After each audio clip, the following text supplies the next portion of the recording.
Kaixo denoi, zer moduz doaz entrenamenduak? Dagoeneko 7. astean sartzera goaz, zehazki martxoak 28tik apirilak 3ko astean 7. astea hasiko baitugu. Ikusiko zenuten bezala, ohiko entrenamendu formatua da, hori bai berrikuntza badugu, ostegunean 2 kirol modalitate egin beharko baititugu, bizikleta eta jarraian korrika.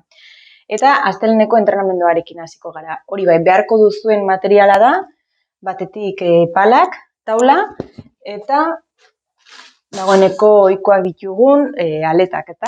Eta hasteko 8 aldiz 25 metro egingo ditugu. Hori bai, 25 metro hauek tokar tabla modalitatearekin izango dira. Ikusi izan dugu, hau da, taula hankartean hartu eta brazada edo besakada bat ematen dugun bakoitzean, atzekaldean taula ikutuko dugu. Esan bezala, horrela 25 metro egingo ditugu eta 25 metro egiten ditugun bakoitzean 10 segundu deskantsatuko dugu. Hori bai, hau guztia 8 aldiz errepikatuko dugu.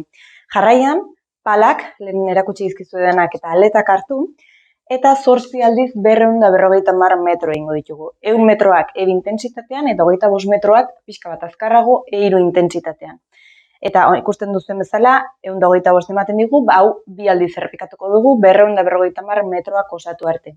250 metro egiten ditugun bakoitzean, 30 segunduko deskantsua egingo dugu, eta bloke hau 3 aldiz errepikatuko dugu.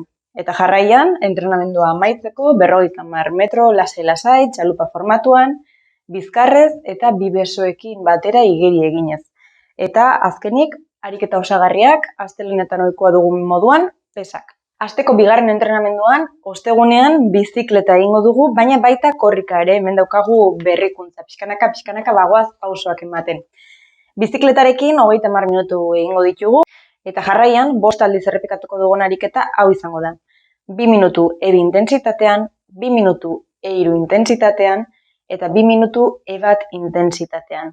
Jarraian, 15 minutu egingo ditugu E1 intentsitatean, eta hori bai bizikleta utzi eta korri egitea tokatuko zaigu. 8 minutu egingo ditugu korri lasai-lasai. Eta entrenamendua amaitzeko ariketa osagarriak, kore ariketak. Igandean korrika entrenamenduan ikusten duzuen bezala, ez dago zailtasunik, 7 minutu egingo ditugu lehendabizi, eta jarraian, ohikoak ditugun progresibo horiek ez, 4 aldiz errepikatuko dugu kasu honetan, 100 metroak progresiboan egingo ditugu, lasai hasi eta pixkanaka abiadura azkartzen, eta jarraian, beste 100 metroak bueltan lasai-lasai itzultzeko. Esan bezala, hau 4 aldiz errepikatuko dugu. Ondoren, 5 aldiz, minutu bat egingo dugu E2 intentsitatean eta 2 minutu E3 intentsitatean.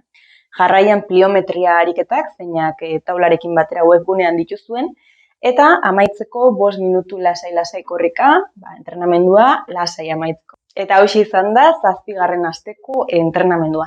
Animo, ederki ari zarete eta horrela jarraitzen baduzue, ziur lortuko dezuela. Animo!